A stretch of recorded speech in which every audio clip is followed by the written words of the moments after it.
What's going on, guys? Welcome back to my channel. The video today is new release review, where I give you my thoughts and opinions about the most recent brand new releases. Are they worth your time? But most importantly, are they worth your money? Now, this video is going to be shorter than normal because I only have 3 movies to talk about. Starting off with the brand new 4K for Jurassic World Rebirth. I was very lucky that Universal sent this movie over early so I could check it out again, because I've been a fan of the Jurassic franchise ever since the first movie. Anytime a brand new Jurassic film debuts, I want to go and see it. And so, opening day of Jurassic World Rebirth, I was sitting in the theater, in the Dolby Theater, and I could not wait to see what was going to happen next. Because with Dominion, where we left the franchise, it was not the best. It was just overloaded, overcrowded, sharing the dinosaurs with the bugs and everything. I just really was not a fan of all of that. So this is the launch of a brand new chapter. We have brand new characters and circumstances. Plus it has Scarlett Johansson, and I really love her. Mahershala Ali is so talented. And then you throw in Jonathan Bailey, fresh off of Wicked, and I was excited. So I have to say, after leaving the theater, I was underwhelmed. Now, I did think that Rebirth was better than Dominion, so that was a positive. But there was a storyline in this movie that I just was not a fan of, and that was the subplot of the family. I thought there were 2 different storylines happening with Jurassic World Rebirth, and I just was not a fan of that. So that kind of stuck with me, but I was always open-minded for another watch of this film. So when it came over from Universal, I was really looking forward to it. So we watched it all together as a family. And I do have to say, upon rewatching Rebirth, the family subplot does not bother me as much as it did when I left opening day, but I still don't like the fact that they separated the family from the mercenary group. That's just what I'm going to call them. That's like the easiest description for me to call them, instead of saying ScarJo's group every single time. The mercenary group. I really wish when this script was written that the screenwriter, David Koepp, I believe, would have kept the mercenary group and the family group together all throughout the entire movie, because when you separate them, you have to bounce back and forth, because you can't leave one of your subplots too long, because then your audience may forget about them for a little while. So you always have to bounce back. It's like a tennis match. You're going back and forth, back and forth. And I thought that was kind of a waste of time, and it made the movie longer than what it needed to be. That was my main problem with this film, was the fact that we're bouncing back and forth. I don't mind the family. They're okay to stay in the movie, in my opinion, but I just wish they were all together at the same time when they are experiencing these things happening, because how awesome would that have been to have a T-Rex scene with ScarJo and Mahershala Ali. I feel like I was kind of robbed of having that moment, because it was the family that got to experience the T-Rex moment and not the main stars of the movie. So I thought that was kind of unfortunate. And also, talking about the dinosaurs, because it is Jurassic World, we might as well talk about the dinosaurs. We need more dinosaurs. There were not enough dinosaurs in the film. The T-Rex only makes 1 appearance in the film. I really wish maybe towards the end, fighting with the D-Rex, although that has been done a couple of times already, where the T-Rex comes in and saves the day. I know that would have been kind of a little bit repetitive.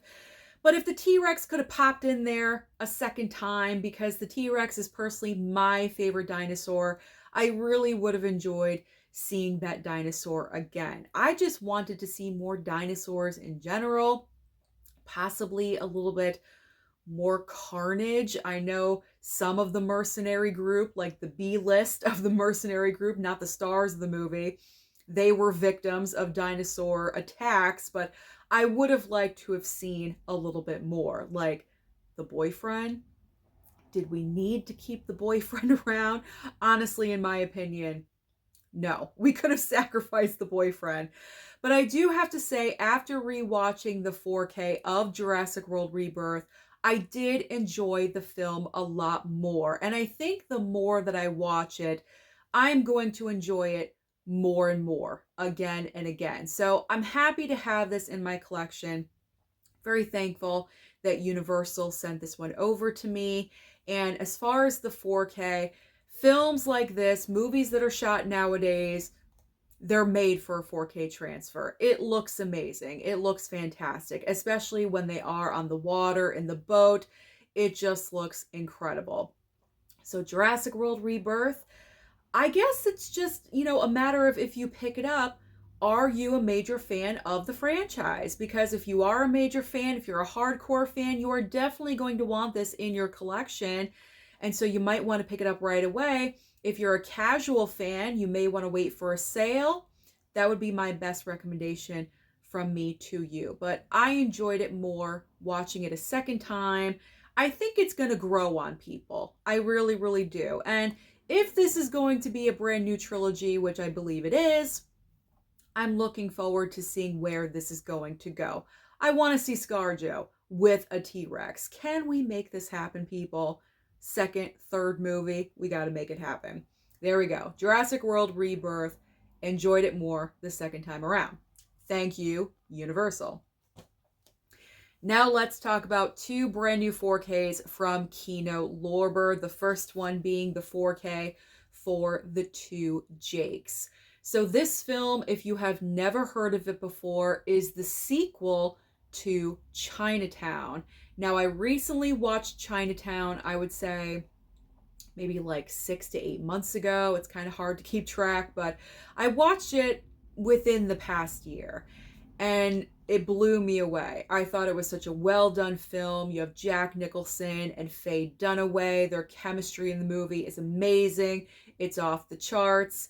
And this is the long-awaited sequel to that film. Jack Nicholson is back as the same character he played before. He also directs this film. Now, I had never seen the movie before. This was a first-time watch, but in the past, I had heard about The Two Jakes, and I had heard that the film honestly was not that great, but I never let anyone else's opinion form mine. I always want to watch something for myself. So if you've never seen The Two Jakes before, pretty much the premise of this movie is that Jack Nicholson, as I mentioned, back as the same role that he was in Chinatown. He is investigating another case. This time we have adultery and murder and money and an oil company. It's a lot. There's a lot happening in this film, but mainly we have a adulterous murder plot going on. And we have a great ensemble cast. Meg Tilly is in this movie, Harvey Keitel, and also Madeline Stowe. And so after the movie was done, it is a little bit long, 137 minutes. It's not overwhelmingly long, but as I was watching the film, I felt it. I felt the runtime. And that's because this film just didn't really have the kind of like, I don't know, pizzazz, I guess. The pizzazz as Chinatown. When I was watching Chinatown, I was very much invested the entire runtime of what was happening in front of me. And then by the time you get to the end of the film, it's like, wow, your mind is blown. Like, what just happened in this movie? I didn't really have the same experience with The Two Jakes. Although I will say, I feel like the harsh reviews that I heard about in the past, kind of unwarranted. I feel like everyone really hated this film when it initially came out in 1990. I don't hate it. I don't hate it. I feel like if I watch it again, it'll grow on me. Very much like what I said with Jurassic World Rebirth. Like maybe if I did a double feature with Chinatown and The Two Jakes, maybe I would enjoy the film just a little bit more. But my big major complaint about this movie is the way that Madeline Stowe portrays her character in this film. She plays one of the wives in the film, and Meg Tilly is the other wife. There's two couples, the men are business partners. Harvey Keitel is one of them, and then the other guy is some random dude. And Madeline Stowe is one of the wives of the couples. The way she chooses to portray this character is cringy. I hated every single time she even came onto the screen, because I already knew after seeing her in her first, entrance into the movie, she just chooses to portray the character so extreme and over the top and overwhelming, and it's exhausting, and you just want her to leave. You just want her to leave. I wanted her to get out of my sight. I did not like her at all. I'm not really sure what happened there. I'm not sure if it would have been better with a different actress, or if that was just the choice. Did Jack Nicholson make that choice for the character? Was that Madeline Stowe's choice? I honestly don't know. But I did not like that character at all. Very cringy. And on the opposite end, Meg Tilly was just so good, because she was the exact opposite. She was believable as a character, because Madeline Stowe was so over the top and cartoonish, where Meg Tilly, she was just acting normal. So I believed her the entire film, and I believed everything that she was saying. And then Harvey Keitel in the movie, I mean, is he ever bad in a role? I honestly don't think so. He's good as always. I mean, I don't know. There's just nothing really overwhelmingly bad about this film. I just think what really kind of hurt the two Jakes is that this is a sequel to such a well-made film like Chinatown. You just really can't live up to that expectation, especially when you have Jack Nicholson as the director. I think this was the one movie that he ever directed. He had no prior experience, and so that really shows in the movie. It's not like he's horrible at directing. That's not what I'm saying, but it's not on the level of, because I think it was Roman Polanski that directed Chinatown. It's not on that level. You can tell. And so there is that drastic difference. So the two Jakes, I mean, I would recommend it to you if you enjoyed Chinatown and you want to see the follow-up, then pick up the two Jakes. As far as the 4K transfer goes, I thought it was solid. There were definitely some moments where it looked better than other moments, but as far as the 4K, it was a solid 4K transfer. My best advice to you, if you would like to pick up this movie, to either wait for a sale. I would say wait for a sale. That's what I'm saying. Wait for a sale. The next Kino Lorber sale where the two Jakes is available, pick it up then. Pick it up for half price when it's $17.99. The final movie I'm going to talk about is the brand new 4K from Kino, once again, of Undisputed.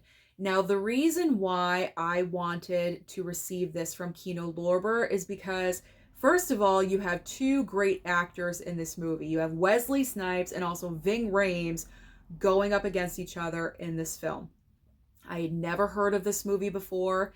It is about boxing, but it's also about prison as well. The premise of this movie is that you have Ving Rhames here. I guess because I Googled my information. I like to Google my information to find out extra information about movies. And apparently the character that Ving Rhames, I'm getting all red, my apologies, I cannot help that. The character that Ving Rhames plays in the film is inspired by Mike Tyson. So Ving Rhames plays the current heavyweight champion of the world.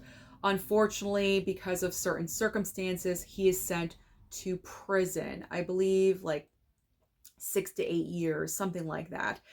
Inside of the prison that Ving Rhames is sent to, you have Wesley Snipes, who was also a boxer on the outside, except in Wesley Snipes' case, he is serving a life sentence. He is never getting out of prison. And so for some reason in this movie, They have boxing matches in prison. I'm not really sure why. I mean, obviously, like bet on and make money and stuff like that, but that's not normal. That doesn't happen. So Wesley Snipes in prison is the champion in boxing. So when you have the inside champion with the outside champion, what do you think is going to happen? Of course, by the end of the movie in the third act, these two are fighting in the ring against each other to see who is going to be the ultimate champion. I gotta say that this movie really surprised me because I did not think this film was going to be much of anything. Like I said, I'd never heard of it before, but I gotta say, as I was watching it, it was rolling along pretty steadily. It's only like a 90-minute watch, 94 minutes long, and it moved fairly quickly. This is one of those types of movies that is quick, clear, to the point, concise, and pretty much what happens in the film is exactly what I told you. What's really lacking in the film for me, my one complaint, I guess, because I don't really have many complaints about Undisputed, my one complaint would be a little bit more emotion. We need some emotional arcs in this movie because Ving Rhames, in my opinion, his character did not really have any, none that I recall. Wesley Snipes had like a little bit, but I wanted more. I just wanted a little bit more. But overall, Undisputed, this was a surprise because I really enjoyed it. And as far as the 4K transfer goes, I enjoyed this transfer. I thought this one was solid as well. So those are my current opinions about the most recent brand new releases. Comment down below and let me know your thoughts. Don't forget to like and subscribe before you leave, and I'll see you next time.